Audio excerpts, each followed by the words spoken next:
இன்று என்ன தலைப்பில் பேசப் போகிறீர்கள்? இனிமே ஓராளுக்கு அன்பார்ந்த வணக்கங்கள். இன்று நாம் பார்க்க போகும் தலைப்பு ஒரு சிறிய கதை உங்களுக்காக இப்பொழுது கூறப்போகுது. கதை கூறப் போகிறீர்களோ? ஆம், இப்பொழுது பார்க்கலாம். ஒரு ஊரில் ஒரு தச்சன் இருந்தான். அவன் மரத்தினால் ஆன நாற்காலியை செய்து முதலில் அரசனிடம் கொடுத்தான்.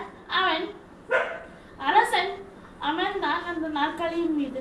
அப்பொழுது அந்த சிறிய மர துண்டு அவன் கையில் குத்தி கிழித்தது. உடனே அரசனுக்கு கோபம் வந்து இந்த தச்சனை தூக்கில் போடுங்கள் என்று சொன்னார். தச்சனோ பயந்து கொண்டு, ராஜா, என்னை தூக்கில் போடுங்கள், ஆனால் எனக்கு 5 வருடம் அவகாசம் தாருங்கள் என்று கேட்டார். அதற்கு ராஜா எதற்கு 5 வருடம் என்று கேட்டபோது, நான் அரிய வகை சிறகுகள் சேமிக்கிறேன், அதை வைத்து ஒரு இறகாக மாற்றுவேன்.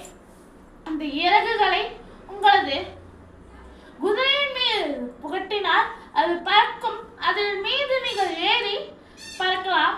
உலகத்திலேயே முதல் முறையாக பறந்த ராஜா என்று பெயரும் வாங்கலாம் என்று சொன்னான்.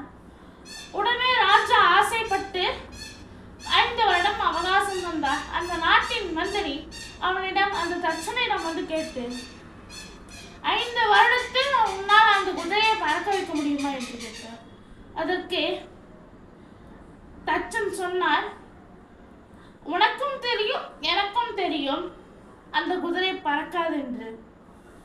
அதற்கு மந்திரி கேட்டார், அப்பொழுது எதற்கு சொன்னாய்? அதுக்கு தச்சன் சொன்னார், 5 வருடத்தில் என்ன வேண்டுமானாலும் நடக்கலாம்.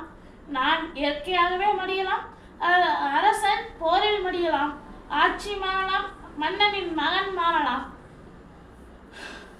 என்று 5 வருடத்திற்கு மேல் குதிரையும் பறக்கலாம் என்று சொன்னார். அப்பொழுது எல்லா பிரச்சனைக்கும் ஒரே ஒரு தீர்வு என்னவென்றால் பொறுமை. ஒரு பிரச்சனை வந்தால் அதை 5 நாட்கள் தள்ளி போடுங்கள். அந்த 5 நாட்களுக்குள் அந்த பிரச்சனையின் தீர்வு கிடைத்திடும். மேலும் பல தகவல்களை தெரிந்து கொள்ள தமது யூடியூப் சேனல் சப்ஸ்கிரைப் செய்து வைத்துக்கலாம்.